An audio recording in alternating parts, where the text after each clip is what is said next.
Praise the Lord, जय मसीह की। यह वीडियो केवल मसीहियों के लिए बनाया गया है जिन्होंने अपना जीवन प्रभु यीशु मसीह को दिया है। इस वीडियो से हमारा मकसद किसी व्यक्ति, जाति, धर्म अथवा संस्थाओं को ठेस पहुंचाना या उनके अनुयायियों का अपमान करना नहीं, बल्कि बाइबल की शिक्षाओं को आम लोगों तक पहुंचाना है। मुमकिन है कि बाइबल की ये शिक्षाएं कुछ लोगों की विचारधाराओं से मेल नहीं खाती, अतः उनसे अनुरोध है कि वे खुद को इस वीडियो से दूर रखें ताकि उनकी विचारधाराओं को ठेस न पहुंचे। आइए अब हम परमेश्वर का जीवित और सामर्थ्य वचन सुनते हैं भाई पॉल राजू के द्वारा। Praise the Lord. मैं पिता परमेश्वर को धन्यवाद करता हूं कि उसने फिर से यह अवसर दिया प्रियो कि आज मैं आपके सामने परमेश्वर के सुंदर वचन के साथ उपस्थित हो सका। प्रियो, आइए आज के इस संदेश में जाने से पहले हम परमेश्वर को धन्यवाद करें, उसके सामने अपने सरों को झुकाएं। धन्यवाद देते हैं पिता परमेश्वर इस सुंदर उपस्थिति के लिए। प्रभु जी, प्रभु तो आप हमारे साथ रहिए, हमें अपनी उपस्थिति में चलाइए, अपनी पवित्र आत्मा का आत्मा हमें दीजिए। प्रभु जी, अपने वचन के ज्ञान से हमें सीखने और समझने में अपने आत्मा के द्वारा हमें सिखा। प्रभु जी आशीष करिए प्रभु जी, यीशु के नाम से मांगते हैं, आमीन। प्रियो, आइए आज हम जिस संदेश की तरफ जाएंगे वो पाया जाता है लूका रचित सुसमाचार, उसका 12वां अध्याय, उसके 22वें पद से मैं आपके लिए पढ़ रहा हूँ।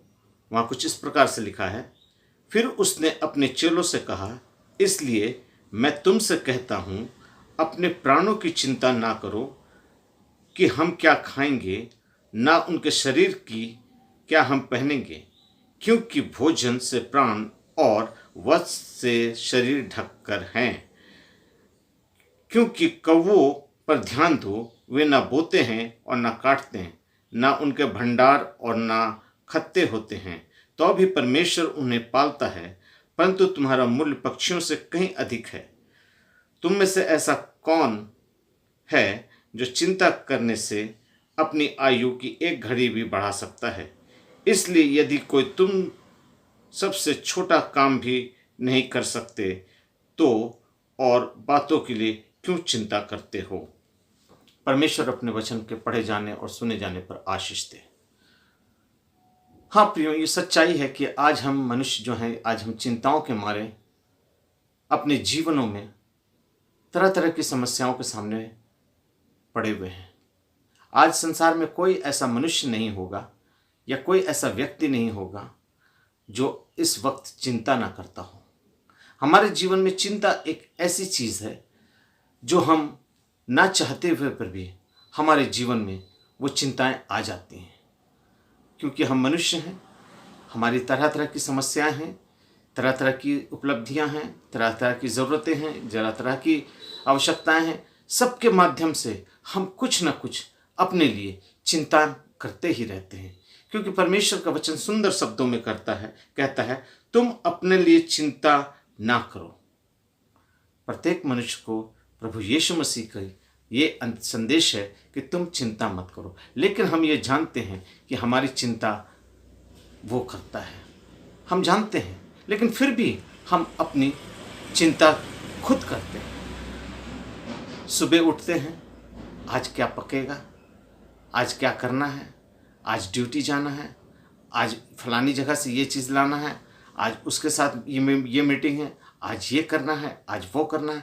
तरह तरह की सारी प्लानिंग हम आज अपने दिन भर के लिए करके बैठ जाते हैं। लेकिन मेरा प्रभु कहता है कि उन कौवों को देखो, ना तो वो बोते हैं और ना बटोरते हैं, ना उनके खत्ते होते हैं, अर्थात जमा भी नहीं करते, लेकिन उसका परमेश्वर उन्हें खिलाता है। हाँ प्रियो, आज हम चाहे जितनी भी बड़ी समस्या में क्यों ना हो सकता है आपको अपनों ने छोड़ दिया हो सकता हो आप बीमार हो सकता हो आप किसी परेशानी में हो, कर्ज में हो, किसी कोर्ट कचहरी में आपकी पेशी हो रही हो, आपका तारीख लग रहा हो। कहने का मतलब है आपके जीवन में रोज कुछ ना कुछ ऐसी बातें हो रही हों जिससे चलते आप परेशान हैं और चिंतित हैं, और इन चिंताओं के बीच में आप अपने जीवन को दिन पर दिन प्रभु से दूर लिए जाते हैं, क्योंकि प्रभु ने कहा है अपनी सारी चिंताएं मुझ पर डाल दो। हाँ प्रियो, पहला पत्रस 5:7 में वचन कहता है, अपनी सारी चिंताएं मुझ पर डाल दो क्योंकि मुझे तुम्हारा ख्याल है। हाँ प्रियो, आज वो हमारा चिंता करने वाला मेरा परमेश्वर है। वो अपनी चिंता खुद ब खुद हमारे लिए करता है। वो खुद चिंता हमारी करता है, क्योंकि मुझको याद आता है वो दृश्य जिस समय प्रभु अपने चेलों के पास जाते हैं जब वो नाव में मछली पकड़ते हैं। हाँ प्रियो, जब वो नाव में मछली पकड़ते हैं, पूरी रात मछली पकड़ते हैं, लेकिन मछली नहीं मिलती है। वो चिंतित हैं, परेशान हैं और कहते हैं प्रभु के आने पर प्रभु ने आकर उससे कहा कि पतरस, तुम अपनी नाव जो है वो दाहिनी तरफ जाल डालो, अर्थात अपने नाव के दाहिनी तरफ तुम जाल डालो तो बहुत सारी मछलियां पकड़ लाओगे। पतरस कहता है, प्रभु मैंने सारी रात मेहनत की, मुशक्क़त की, लेकिन मुझको कोई मछली नहीं मिली, लेकिन जब तू कहता है तो मैं डालता हूँ। वो प्रभु को नहीं पहचान रहा था, वो नहीं जान रहा था कि ये प्रभु यीशु मसीह हैं। वो संसारिक रूप से वो समझ रहा था कोई व्यक्ति आके उससे बात कर रहा है, लेकिन कहता है, प्रभु अगर तू कहता है तो मैं जाल डाले देता हूँ। तेरे कहने से, अर्थात प्रभु के कहने से उसने जाल डाली और बहुत सारी मछलियों को वो पकड़ लाया। हाँ प्रियो, आज परमेश्वर का वचन कहता है कि आज आप अपनी सारी चिंताएं उसके ऊपर डाल दो, क्योंकि उसको आपका ख्याल है। क्योंकि इसी के 29वें पद को मैं आपके लिए पढ़ रहा हूँ। लूका 12 अध्याय उसके 29वें पद से मैं आपके लिए पढ़ रहा हूँ।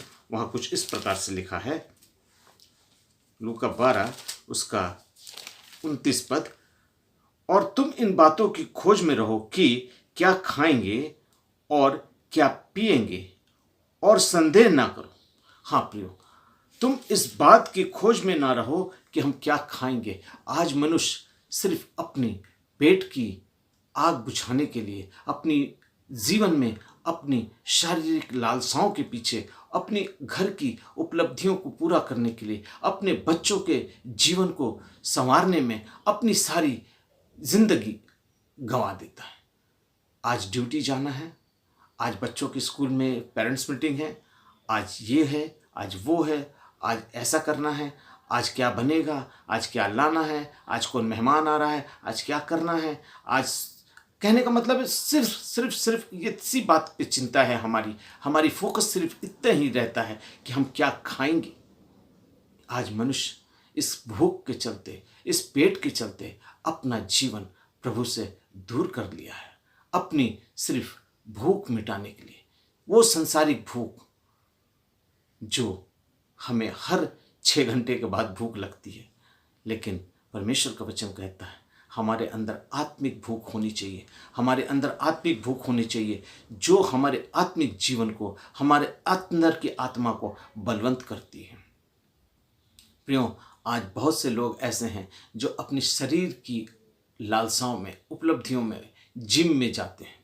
मैं आपको बताता हूँ, जिम में जाते हैं, घंटों मेहनत करते हैं, मुशक्क़त करते हैं, अपने बॉडी को बनाते हैं, बिल्डअप करते हैं, मसल्स बनाते हैं और जाने क्या क्या ढेर खाना खाते हैं, अपने शरीर को बनाते हैं, अपने शरीर की लालसा में, अपने शरीर की लालसा में चिंता में डूबे रहते हैं। आज मैं 50 kg का था, आज मेरा मसल्स यहाँ से ऐसा दिख रहा था, आज मेरा 6 पैक दिखना चाहिए था, आज वो ऐसे बोला, आज मेरा ट्रेनर ऐसे बोला, आज मुझको इतना सिटअप करना है, आज मुझको इतना वेट लेना है। कहने का मतलब है सिर्फ अपने शरीर की लालसाओं में आज हम अपने जीवन को व्यतीत कर रहे हैं। हाँ प्रियो, परमेश्वर का वचन कहता है तुम अपने पेट की चिंता के लिए मत कुछ करो, क्योंकि परमेश्वर का वचन यहाँ कहता है तुम इन बातों की खोज में रहो, क्या खाएंगे और क्या पिएंगे, और ना संदेह करो, क्योंकि संसार की जातियां इन सब वस्तुओं की खोज में रहती है और तुम्हारा पिता जानता है कि तुम्हें इन वस्तुओं की आवश्यकता है। हाँ प्रियो, आज हम अपनी आवश्यकताओं से अपने परमेश्वर के सामने आते हैं, अपनी आवश्यकताओं को लेकर प्रभु के पास आते हैं, लेकिन प्रभु जानता है कि आज हमें किस चीज़ की आवश्यकता है। वो जानता है, क्योंकि वचन कहता है कि तेरे मांगने से पहले और तेरी सोच से ज़्यादा देने वाला परमेश्वर मैं हूँ। हाँ प्रियो, आज आप अपने परिवार में परेशान हैं, आज आपके बच्चे बर्बाद हो गए हैं, आज आप बीमारी में हैं, दुनिया भर का पैसा आपकी दवाइयों के पीछे जा रहा है, आज आपका शरीर जवाब दे गया है, आपके अपनों ने आपको छोड़ दिया है, आप अकेले हैं, आपके जीवन में सिर्फ अंधकार ही अंधकार है। परमेश्वर का वचन कहता है पहले तुम मेरे राज और धर्म की खोज कर लो। हाँ प्रियो, आज हमें सिर्फ प्रभु यीशु मसीह को खोज लेना है, आज हमें अपने यीशु मसीह को खोज लेना है, वो उद्धारकर्ता को देख लेना है कि जो सिर्फ हमारी चिंता करता है, वो सिर्फ हमारी चिंता करता है। हम भले ही उसकी चिंता ना करते हों, हम भले ही संसार की चिंता करते हों, अपनी ज़रूरतों को, अपनी उपलब्धियों को खोज रहे हों, लेकिन आज मेरा प्रभु मेरी ही चिंता करता है, क्योंकि वचन कुछ इस प्रकार से कहता है परंतु उसके राज और धर्म की खोज में रहो तो ये सारी वस्तुएं तुम्हें मिल जाएंगी। आज हमें किस चीज़ की आवश्यकता है? आज हमारे संसार में रहने के लिए, खाने के लिए, जीने के लिए और किसी भी काम को करने के लिए जिन जिन बातों की आवश्यकता है, उन सभी चीज़ों की पूर्ति वो मेरा परमेश्वर करेगा, क्योंकि उसने कहा है पहले तुम मेरे राज और धर्म की खोज कर लो तो वो सारी वस्तुएं तुम्हें मिल जाएगी। हाँ प्रियो, आज बहुत से मसीह लोग या बहुत से ऐसे लोग हैं जो आज प्रभु से बहुत दूर हैं, नशा में हैं, पाप में हैं, व्यभिचार में हैं, तरह तरह की क्रियाओं में हैं। आज आप प्रभु आपसे कहता है पहले तो मेरे राज और धर्म की खोज करो। अपने लिए मत सोचो इतना कि हम क्या खाएंगे और क्या पिएंगे। आप अपने परिवार के लिए इतनी चिंता मत कीजिए, क्योंकि उसकी चिंता मैं करता हूँ। उसने कहा कौवों को देखो, वो ना बोते हैं, ना बटोरते हैं, ना उनके पास खत्ते होते हैं, लेकिन उनको खिलाने वाला मैं हूँ। हालेलुया।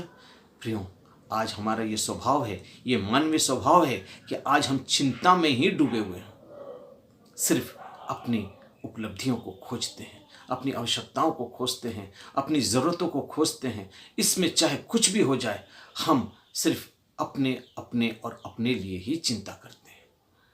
प्रियो, मैं आपको एक बात बताना चाहता हूँ। आप लोगों ने सूअर देखा होगा, आपने सूअर देखा होगा।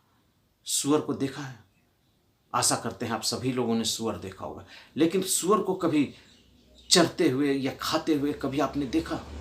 वो जिंदगी भर अपने सामने मुंह से जमीन को खोदते रहता है, अपनी खोदते रहता है, खोदते रहता है। क्यों? सिर्फ अपनी भूख के लिए, अपनी भूख के लिए वो खोदता है, खाता है, खोदता है और खाता है और मोटा हो जाता है। उसको और किसी बात की चिंता नहीं रहती, उसको अपने परमेश्वर की तरफ देखने की आवश्यकता नहीं है, उसको अपने परमेश्वर की तरफ देखने के समय नहीं है। कहने का मतलब ये है, मैं उस सूअर जानवर की बात नहीं कर रहा हूँ, मैं उससे एक उपमा दे रहा हूँ आपको कि सूअर की ज़िंदगी से आप देख लेंगे कि आज हम जो हैं अपनी उपलब्धियों को किस प्रकार से खोजते हैं। ज़िंदगी भर हम अपनी ज़रूरतों को खोदते हैं और एक दिन जब वो सूअर पकड़ा जाता है, जब उसके पकड़ने वाले आते हैं और उसको पकड़कर मारने के लिए, काटने के लिए, बेचने के लिए जब लेकर जाते हैं तो बांस में उसे टांग देते हैं। अक्सर लोगों ने देखा होगा, बांस में टांग देते हैं और जब टांग देते हैं तो उसको दोनों तरफ से लोग पकड़ के लेकर जाते हैं और लेकर जाते हैं जब तो सूअर अपना सर वो आसमान की तरफ उठाता है और देखता है ये सुंदर नीला आसमान, हाय किसने बनाया, हाय इतना सुंदर बादल किसने बनाया, इतना सुंदर पहाड़ किसने बनाया, ये कौन है? आज तक मैं नहीं जानता था, मैं आज तक नहीं जाना। मैं आज तक अपनी लालसाओं में, अभिलाषाओं में और अपनी आवश्यकताओं को जो हमारी हैं सिर्फ मैं उनको ही खोदता था। मैंने इसको नहीं जाना ये कौन है, ये परमेश्वर है। अच्छा, मैं नहीं जानता था। हे प्रभु, आज जब मैंने तुझे देखा है, प्रभु तू मुझ पर दया कर, मैं तुझको पहचान गया प्रभु तू कौन है। लेकिन तब तक बहुत देर हो गई, उसके पकड़ने वाले आ गए, वो उसको पकड़ लिए। अब उसके जीवन का अंत होने वाला है। हाँ प्रियो, उस सूअर अब काटने वाला है, अब सूअर को मारा जाएगा, काटा जाएगा। अब अंतिम घड़ी में उसको अपने परमेश्वर की तरफ आंख उठाने की जरूरत पड़ गई। क्यों? इससे पहले वो नहीं देखा। क्यों? क्योंकि जिंदगी भर खोदता था। हाँ प्रियो, आज मुझे परमेश्वर के वचन से एक वाक्य याद आ रहा है। हाँ, मुझको वो वाक्य याद आ रहा है जब यहोशू इस्राएलियों को लेकर कानान की ओर जा रहा था और रास्ते में उसको यरीहो का वो शहर पनाह मिल गया। हाँ प्रियो, वो इतनी बड़ी इस्राएली जाति का अगुआ बनकर चलने लगा जिसकी अगुवाई मूसा करता था, लेकिन मूसा के मारे जाने के बाद यहोशू इस्राएलियों का अगुआ बना। हाँ प्रियो, मैं आपको दिखाना चाहता हूँ यहोशू की पुस्तक, उसका पहला अध्याय, उसके 8वें पद को जब आप निकालेंगे तो वहाँ पर परमेश्वर का वचन कहता है यहोशू के डर के बारे में। यहोशू चिंता करता है, अपने परमेश्वर को बोलता है, प्रभु मैं इतनी बड़ी इस्राएली जाति को कैसे लेकर जाऊंगा, कैसे इनको संभालूंगा। प्रभु कहते हैं कि यहोशू मत डर और तेरा मन कच्चा ना हो। एक्सक्यूज मी, तेरा मन कच्चा ना हो। ये व्यवस्था की पुस्तक तेरे चित्त से कभी हटने ना पाए। आइए मैं आपके लिए पढ़ना चाहता हूँ यहोशू की पुस्तक, उसका पहला अध्याय, उसके 8वें पद को मैं आपके लिए पढ़ रहा हूँ। वहाँ पर लिखा है, ये व्यवस्था की पुस्तक तेरे चित्त से कभी हटने उतरने ना पाए, इसी में दिन रात ध्यान किए रहना, इसलिए जो कुछ इसमें लिखा है उसके अनुसार करने की तू चौकसी करे, क्योंकि ऐसा ही करने से तेरे सब काम सफल होंगे और तू प्रभावशाली होगा। इस व्यवस्था की पुस्तक में जो बातें लिखी हुई हैं, अगर आप इसके अनुसार करने की चौकसी करेंगे तो आपके सारे काम सफल होंगे और आप प्रभावशाली होंगे। क्योंकि परमेश्वर का वचन कहता है, पहले तुम मेरे राज और धर्म की खोज कर लो तो वो सारी वस्तुएं तुम्हें मिल जाएंगी। हाँ प्रियो, ये व्यवस्था की पुस्तक में जो लिखी हुई बातें हैं, इनको आप अपने जीवन में ग्रहण कर लीजिए, इसको मानना शुरू कर दीजिए, इस पर चलना शुरू कर दीजिए।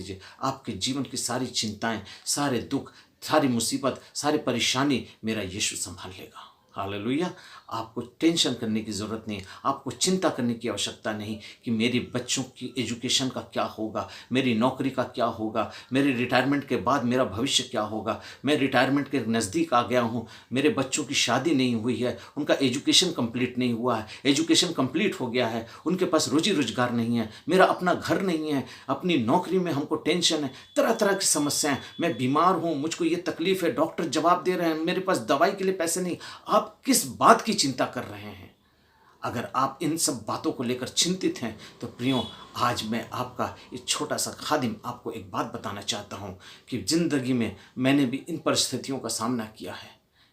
जब मैं प्रभु में नहीं था, बहुत सी मुसीबत, परेशानियां, तकलीफें मेरे जीवन में उलट फेर कर दी थी मेरे जीवन को।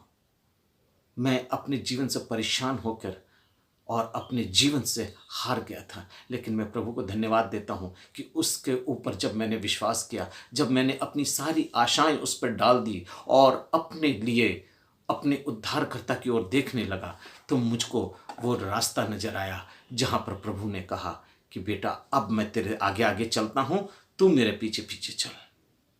हाँ प्रियो, जब से मैंने प्रभु को संभाला, मैंने प्रभु को अपना जीवन दिया, मैं प्रभु के संग संग चलने लगा और मेरे जीवन से उन सारी चीज़ों की आवश्यकता है, उन सारी चीज़ों की परेशानियों को और जितनी भी हमारी तकलीफ़ें थी, आज प्रभु दूर कर दिया। क्यों? क्योंकि मैंने अपना जीवन प्रभु को दे दिया, मैंने अपनी सारी चिंताएं उस पर डाल दी हैं।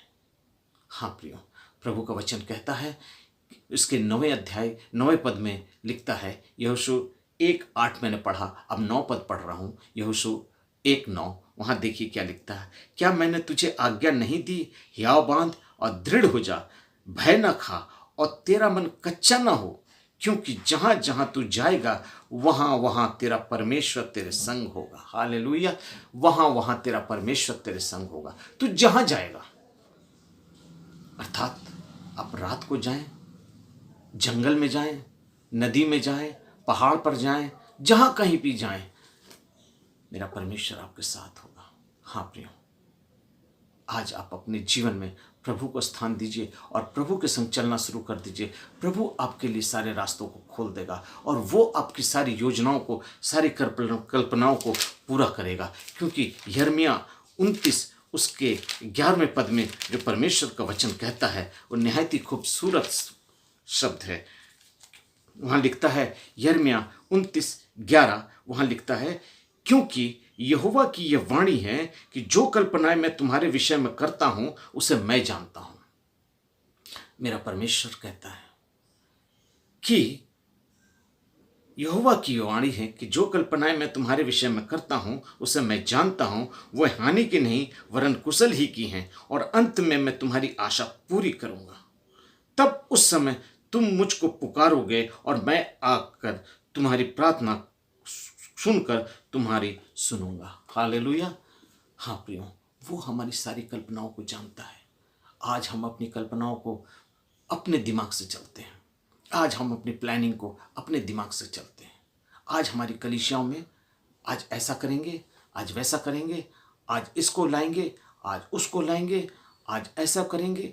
तरह तरह के अपनी कलीसियाओं के लिए अपनी प्लानिंग करते हैं, अपने केयर सेल्स के लिए प्लानिंग करते हैं, अपने भविष्य की चिंताएं करते हैं, अपने तरह तरह की। कहने का मतलब है, मेरे पास शब्द नहीं आ रहे हैं इतनी जल्दी जल्दी कि मैं आपको इन बातों को बताऊं, क्योंकि परमेश्वर का आत्मा इस वक्त बोल रहा है कि बेटा चिंता करने की आवश्यकता नहीं।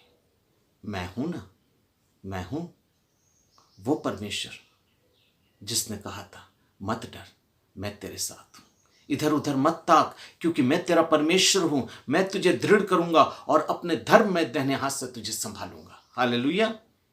हाँ प्रियो, आज हमें डरने की आवश्यकता नहीं। एक बात मैं आपको बता देता हूं, जब आपके जीवन में चिंता आएगी तो आपके अंदर अविश्वास आएगा।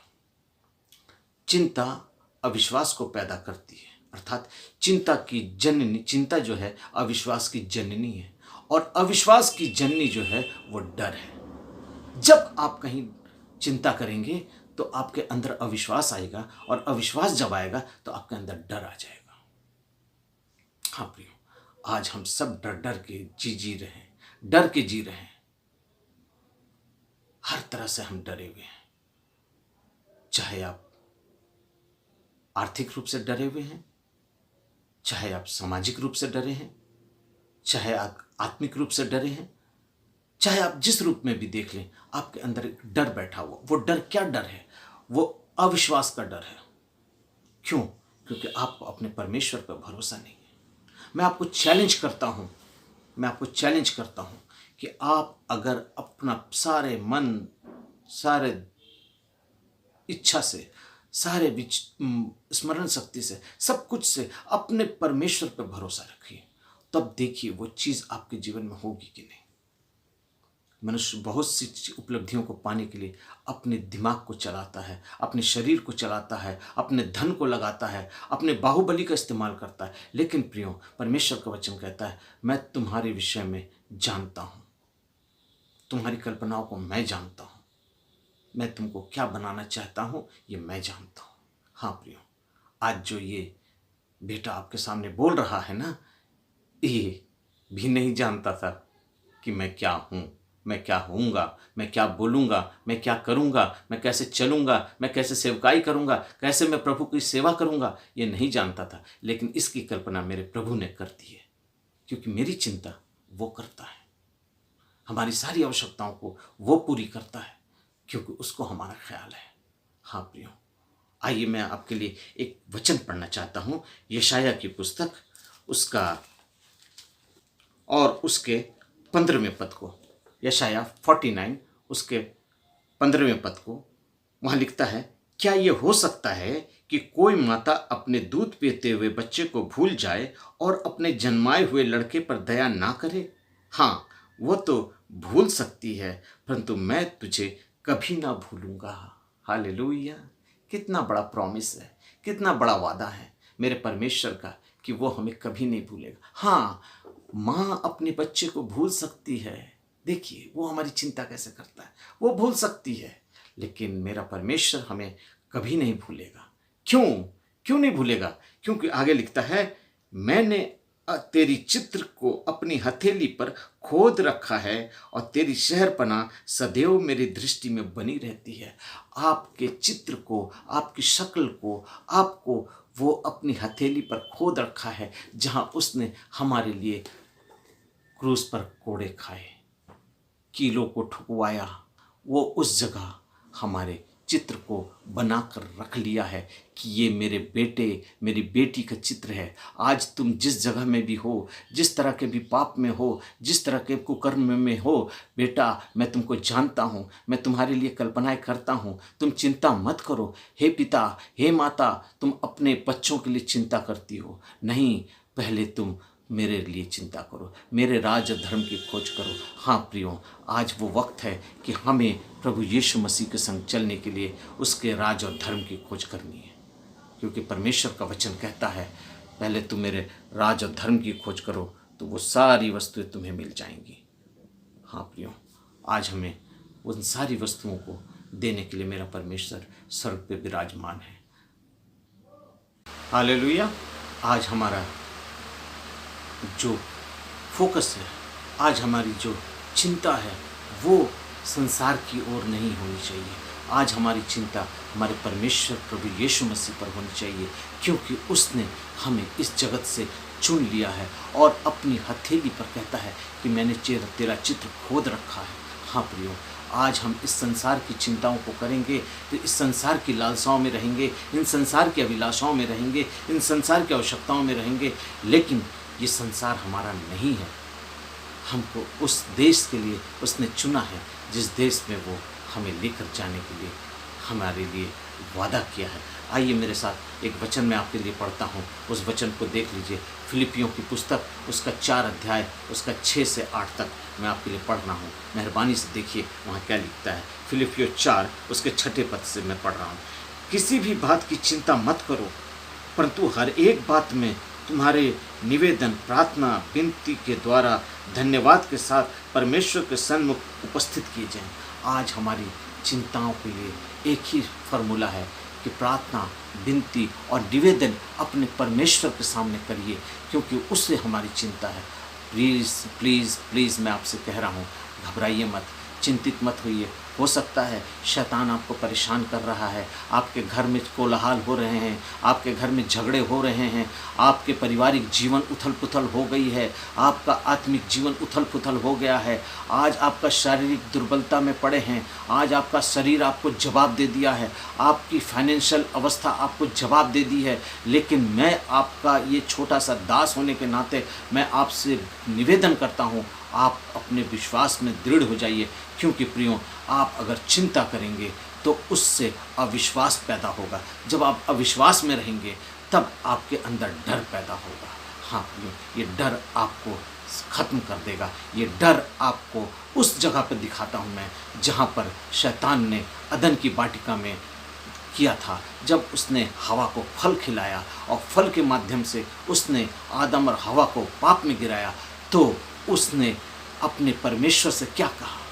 जब शाम को परमेश्वर अदन की वाटिका में आते थे, टहलने को आते थे और कहते थे, आदम आदम तू कहाँ है?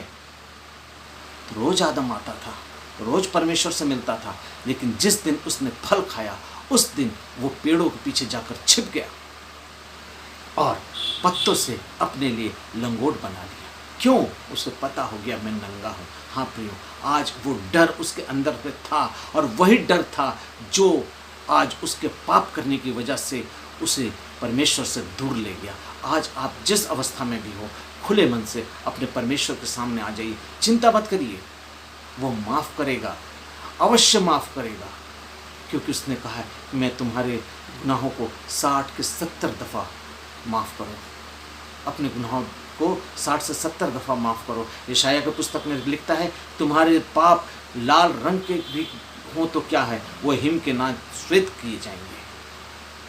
हाँ प्रियो, आज आप पश्चाताप करके अपने गुनाहों से तौबा करके अपने परमेश्वर के पास आइए और अपनी सारी चिंताएं उसके ऊपर डाल दीजिए। हाँ, आप कहेंगे ये बहुत बड़ी बड़ी बातें कर रहा है, कैसे होगा?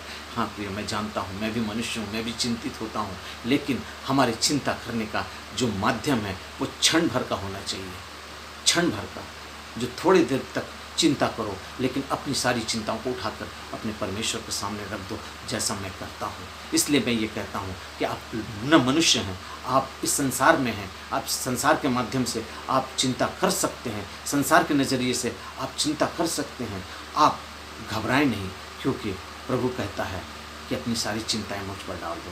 प्रियो, मैं आपसे निवेदन करता हूँ, अपनी सारी चिंताएं प्रभु पर डाल दीजिए और देखिए प्रभु उसका निवारण करता है कि नहीं, प्रभु उसको समाधान करता है कि नहीं, प्रभु उसका संशोधन करता है कि नहीं। प्रियो, आज आप जहाँ भी हो, जिस परिस्थिति में भी हो और जिस कारण से भी चिंतित हो, मत करिए, चिंता मत करिए, चिंता मत करिए, क्योंकि मेरा परमेश्वर आपके लिए चिंता करता है। और उसने कहा है, मत डर, मैं तेरे साथ हूँ, इधर उधर मत ताक, क्योंकि मैं तेरा परमेश्वर हूँ, मैं तुझे दृढ़ करूँगा और अपने धर्म में दाहिने हाथ से तुझे संभालूंगा।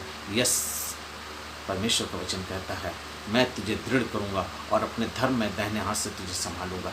यशाया 41:10 में इस बात को आप पढ़ सकते हैं, क्योंकि परमेश्वर ने यह वादा हमारे साथ किया, वो मुझको संभालेगा, क्योंकि उसने वादा किया है। वचन कहता है, आसमान और ज़मीन टल जाएगा, परंतु परमेश्वर का वचन कदापि ना टलेगा। एक एक बात पूरी होगी। और आगे मैं फिलिपियों की जो किताब पढ़ रहा था, उस किताब से आगे को मैं पढ़ रहा हूँ, वो सुन लीजिए क्या लिखा है। उसके 7वें पद को मैं पढ़ता हूँ। तब परमेश्वर की शांति, जो सारे समझ से परे है, तुम्हारे हृदय में और तुम्हारे विचारों में मसीह यीशु में सुरक्षित करेगी। जो आपकी समझ से भी परे है, आप नहीं जान सकते इसका हल क्या निकलेगा, आप चिंता में बैठे। आज इस लॉकडाउन में परमेश्वर का आत्मा मुझसे बात करता है। प्रियो, आज मैं अपने कमरे में बैठकर सिर्फ इसी संबंध में इन बातों को खोज करता हूँ कि प्रभु ने जब वादा किया है तो वो कुछ भी करेगा। आज संसार की अवस्था आप जा देख रहे हैं, लोग मर रहे हैं, कोरोना वायरस के चलते लोग परेशान हैं, तरह तरह के रिसर्च किए जा रहे हैं, तरह तरह की टेक्निक निकाली जा रही है, तरह तरह की बातों को सुनने में आता है। लेकिन मैं एक बात आपको बताना चाहता हूँ, आप डरिए मत और परेशान मत होइए, चिंता मत करिए। अपने परिवार को, अपनों को और अपने सारे मसीहों को अपने प्रभु यीशु मसीह के लहू में छिपा दीजिए। जैसे मुर्गी अपने बच्चों को अपने फरों के नीचे रखती है, मेरे प्रियो, आज मैं आपसे कहना चाहता हूँ, अपने जीवन को, अपने परिवार को, अपने को प्रभु यीशु के हाथों के तले रख दीजिए, क्योंकि उसको आपका ख्याल है, उसको आपका ख्याल है, वो आपके लिए चिंता करता है। आप क्यों चिंता करते हैं? क्योंकि परमेश्वर का वचन एक सुंदर गाना मेरे मुंह पे ला रहा है, इसलिए मैं इस गाने को आपके सामने गाता हूँ। मैं दरअसल गाता नहीं हूँ, बहुत सुरीली आवाज़ नहीं है, फिर भी मैं गाकर इस बात को आपको बताता हूँ। करता हूँ मैं तेरी चिंता, तू क्यों चिंता करता है। करता हूँ मैं तेरी चिंता, तू क्यों चिंता करता है। आंसुओं में, आंधियों में हाथ न छोड़ूंगा तेरा। आंधियों में, आंसुओं में हाथ न छोड़ूंगा तेरा। करता हूँ मैं, हालेलुया, तेरी चिंता। Praise the Lord Jesus, glory रवाला शक्कर अल्लाह। वो मेरी चिंता करने वाला परमेश्वर आज मुझसे कहता है, मैं चिंता करता हूँ, तू मत कर, क्योंकि मैं तेरा परमेश्वर हूँ। और उसके 8वें पद को मैं आपके लिए पढ़कर ख़त्म करना चाहता हूँ। वहाँ यहाँ इसलिए लिखता है, इसलिए हे भाइयों, जो जो बातें सत्य है और जो जो बातें आदरणीय हैं और जो जो बातें उचित हैं और जो जो बातें पवित्र हैं और जो जो बातें सुहावनी हैं और जो जो बातें मनभावनी हैं, अर्थात जो भी सुगंध गुण और प्रशंसा की बातें हैं, उन पर ध्यान लगाए करो। हाँ प्रियो, उसी पर ध्यान लगाया करो। आज प्रियो, ये सुंदर वक्त था, मैं आपके साथ ये वचन शेयर किया, क्योंकि परमेश्वर ने ये वचन मुझे बोलने के लिए प्रेरणा दी। मैं प्रभु को धन्यवाद देता हूँ। और आज इस वचन के माध्यम से सारे वचनों को एक जगह सिमट कर मैं एक ही बात को कहने चाहता हूँ, पहले हम उसके राज और धर्म की खोज कर लें, पहले अपने परमेश्वर को खोज लें, अपने जीवन में उसको स्थान दे दें। हाँ प्रिय, जब तक प्रभु यीशु मसीह पतरस के नाव पर नहीं था, उसमें मछलियां नहीं थी। जब उसके नाव पे, पतरस के नाव पे यीशु आ गया, उसके नाव में मछलियों का भंडार लग गया, अंबार लग गया। इतना मछली आ गई कि वो नाव डूबने लगी। प्रभु कहता है कि आज अपने जीवन को प्रभु के हाथ में दे दीजिए। इतनी आशीष आपको मिलेगी, इतनी बरकत मिलेगी कि जिस बात के लिए आप सोचे भी नहीं थे, वो बातें आपके जीवन में प्रकट हो जाएंगी। हाँ प्रिय, आशा करता हूँ आप इस वचन को सुने और प्रभु में आनंदित हों, आगे बढ़ें और अपने मसीह जीवन में बलवंत हों, क्योंकि परमेश्वर का वचन कहता है पहले तुम मेरे राज और धर्म की खोज कर लो। आज हमें प्रभु की खोज कर लेना, प्रत्येक दिन अपने जीवन में बाइबल पढ़ना, दुआ करना, प्रभु की संगति करना और उसके साथ अपना जीवन को व्यतीत करना। परमेश्वर का आत्मा आपके जीवन में काम करेगा। प्रभु को धन्यवाद करते हैं। आइए हम सब दुआ करें। महान सर्वशक्तिमान दयालु पिता परमेश्वर, प्रभु पिता परमेश्वर, इस वचन के द्वारा आपने हमसे बातें की प्रभु जी। यहाँ सुनने वाले एक एक जन को प्रभु तू आशीष कर, उनके घरों को आशीष कर, उनके बच्चों को आशीष कर, उनकी रोजी रोजगार को, अन्न को, कटौती को आशीष कर। उनके जीवन में जो भी समस्याएं हैं, जो भी तकलीफ है, जो भी बीमारी है, जो भी तंगी है, जो भी परेशानी है, पिता परमेश्वर, मैं यीशु नासरी के नाम से उसे दूर करता हूँ। Yes daddy, touch in the name of Jesus. Yes glory रबा शक्कर अला बाबा रबा शंकर। Yes daddy, touch in the name of Jesus. आशीष करिए प्रभु जी, दया कीजिए प्रभु जी, ताकि पिता परमेश्वर हमारा मसीह जीवन, हमारा आत्मिक जीवन आप में बलवंत होता जाए और हम तुझ में बढ़ते जाए। आदर और महिमा आपको देते हैं, यीशु के नाम से मांगते हैं, आमीन।